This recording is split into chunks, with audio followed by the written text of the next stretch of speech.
Still feast the Edinburgh Derby at Easter Road. Watching for us was Paul Mitchell. Hibs are unchanged for this final Edinburgh Derby of the season. From the side that drew 0-0 against Celtic, continuity key to Hibs' success. Hearts make 4 changes, including 17-year-old Connor Smith making his full debut. 4 changes in the loss against Rangers. Shaughnessy, Cochrane and Clare also in. Bozanic, Lee, Whiten and Burns are out. Lewis Stevenson, most experienced man in this fixture, onto Omiyonga. That's missed by Suter, and Horgan lifts it over the top. Well, Daryl Horgan was key to Hibs' success at Tynecastle. The 2 goals almost netting in back-to-back derbies. So Mal happy to see that one go over.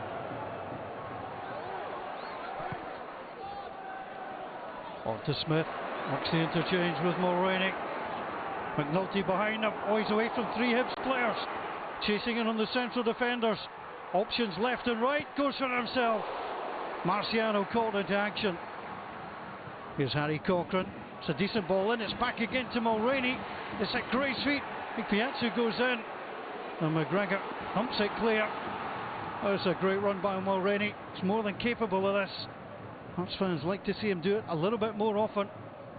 And force the save from the goalkeeper. So Stevie Mallon with the free kick. Mallon short. On to Stevenson. Has a goal. Laval beats it away. Better. Well, Hanlon was in behind. Now it's a great header by McGregor. Chance for McNulty. And away by Christophe Berra. Danger not clear. Horgan flicks it in. Danger at the back post for Hearts. And Lamal comes. He's fouled. Well, he was definitely fouled by Hanlon, although Darren McGregor would have liked to put that between the sticks. Stevenson never scored against Hearts. This is his 40th appearance. Tested the goalkeeper. That's a great header by McGregor. McNulty in, but Berra alert as always. And then watch how Lamal is fouled. Hanlon just bumps into him.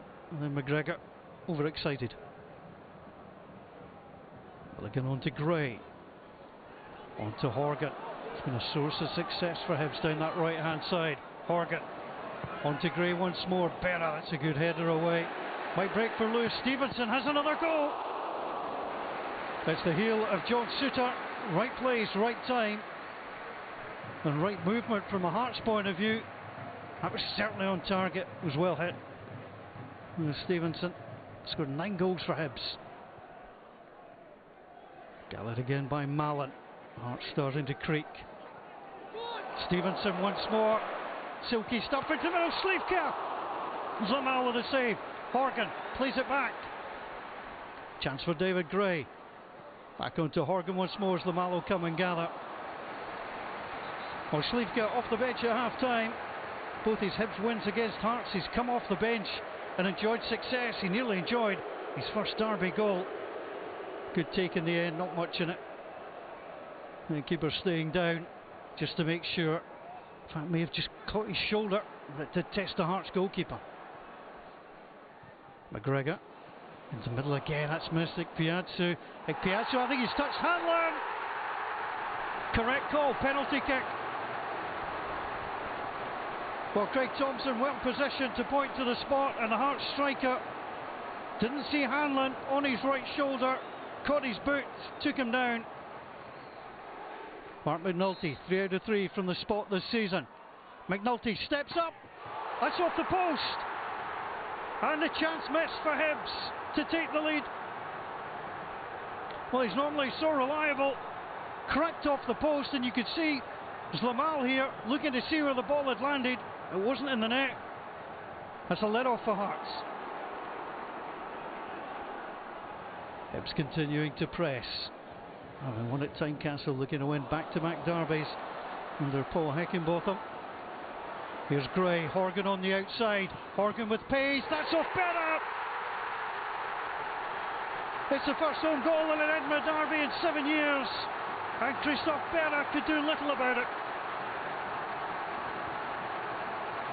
The goal's been coming.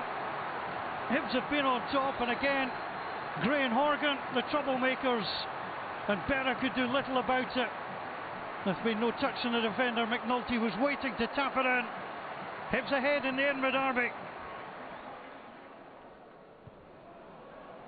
Well, Hearts have made changes, and we have a change of fortune. Piazza against McGregor. That's been some battle. Out wide onto Stephen McLean. McLean slips slightly, plays the ball back at Piazza! Hearts are level. 6 minutes to play. And Uche Ikpeazu wants you to know that he scored. Well, he won the ball in the battle with the defenders. Out wide onto Stephen McLean. McLean got the ball back, and that's just guided past Marciano. It's a good response from Hearts. And with 6 minutes to play, Hibs having taken the lead, Hearts are level. Guided it into the corner. Marciano, no chance. Is there to be a winner? Suter plays it in towards McLean. Cut across. Hanlon tries to get the head away. Ikpeazu goes for the spectacular. Marciano also makes the save look spectacular.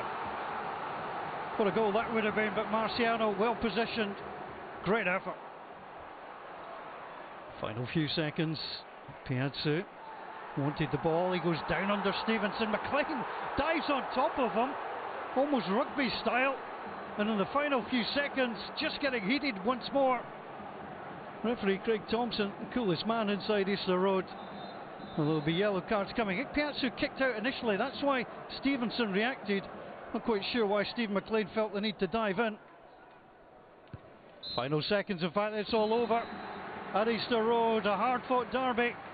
And for the first time since season 91-92, a home side in the Edinburgh derby have failed to win a fixture. Hibs ahead, but Ikpeazu with the equaliser. It's finished at Easter Road, 1-1. We're disappointed we didn't get all 3 points, obviously. Yeah, we'd have been in a much... Forget it's a derby, forget who we're playing against. 3 points would have been... put us in a real strong position and things in our hands, you know, bigger picture, so that's what we're disappointed about. At the time of the penalty, there wasn't an awful lot in the match. And then we conceded an own goal, which is unfortunate. Well, we're doing okay in the match, actually. But the pleasing thing for me was the reaction after that. When they missed a penalty, I thought, hold on here, like, you know, maybe this is fate, maybe we're going to get something out of the game. So, you know, fortunately for us, unfortunately for them, they missed a penalty, but they went on and scored, so it was a crazy game, and now it's just great to get the point, great point for the team. That's the most animated I've seen you in the Hibernian dugout today. That meant a lot to you today, I thought. It did, yeah. It didn't help getting swore at by the 4th official. I'd knocked his teeth out if it had been anywhere else, but so that was one of the reasons. He swore at you? Yeah. Was that in the first half? Yeah. Yeah, I think I saw at one point Alan Combe had to hold you back. Yeah. Was that in relation to... I can't remember now. Yeah, there was I think it was a possible free kick. I can't remember. Honestly, can't remember. You're disappointed? Are you going to make a complaint about this, Paul, or is the incident over? No, it didn't bother me. Just asked me why I was animated. That was it. Well, last weekend we had Steve Clarke's comments. This weekend, Paul Heckingbottom there. Quite interesting, talking about how he'd been sworn at by the 4th official. Now, the head of referees, John Fleming's, told me in the past that his sort of zero-tolerance approach when it comes to referees swearing at players and managers. He just doesn't allow it. It would be dealt with internally if such a thing happened. Obviously, Mike, we don't know all the ins and outs of the situation. We've heard from Paul Heckingbottom. We don't hear from the 4th official. What do you make of it all? Well, I mean, look, officials take a lot of, verbal abuse from players and managers.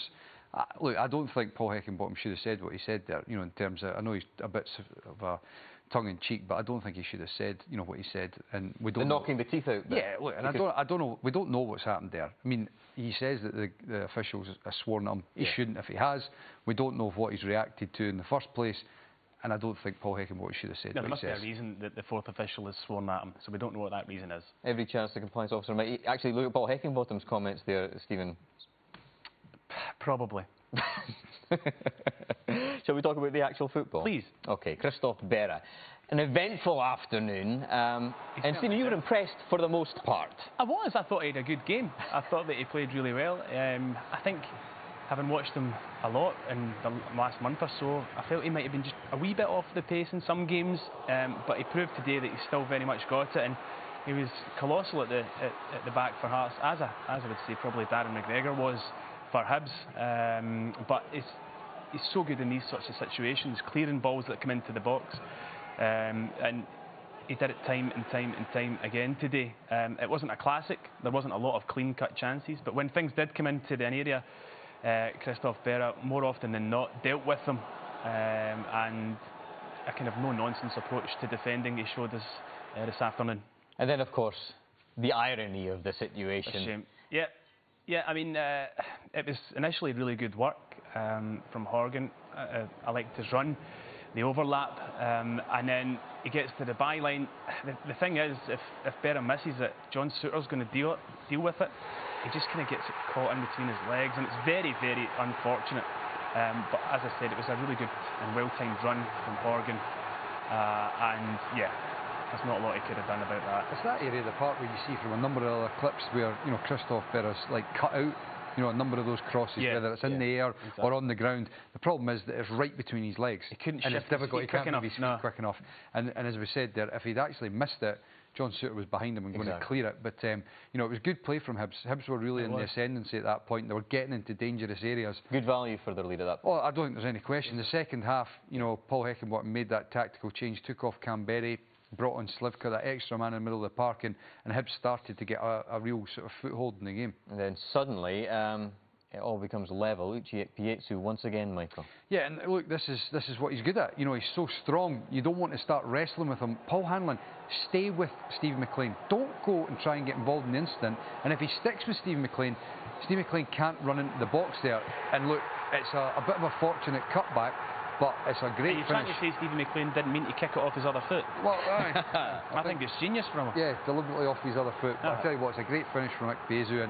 And you know, this is it from another angle. Look, just stick with Stephen McLean. Don't go and get involved in this. He can't win it. Ikpeazu is so strong.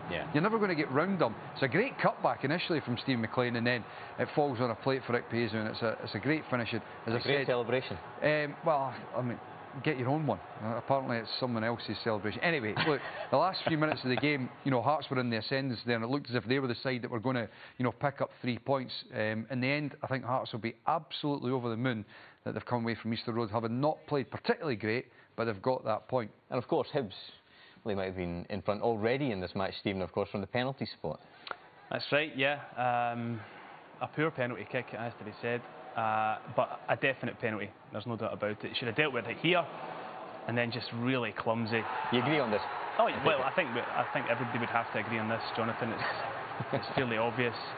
He should have dealt with it the first time Ikpeazu, and when it bounces, he's not aware that Hanlon's there and wipes him out. Yeah, definite pen. Yeah, and then as for the penalty kick itself, unfortunate? No, because he missed. Hit the target. He missed. You've got to hit the target, Jonathan. So it's not unfortunate. It's a bad penalty. Oh, poor old Mark McNulty. In terms of bragging rights, in terms of Edinburgh, Michael, Hibs still in front? Well, yeah. I think you saw the frustration of Paul Heckingbottom there talking about that they would have, if they'd picked up the 3 points, they would have been in a good position. You know, they would have been 2 points behind Kilmarnock in that race for 4th place. And obviously they've got to still play Kilmarnock, so that it would have been in their own hands. Whereas now, you know, they're still 4 points behind, and he will be frustrated because I think, you know, getting the lead at home, he'll be really disappointed they've not managed to hold on to those 3 points. OK, to the bottom half of the table now. Time running out for Dundee.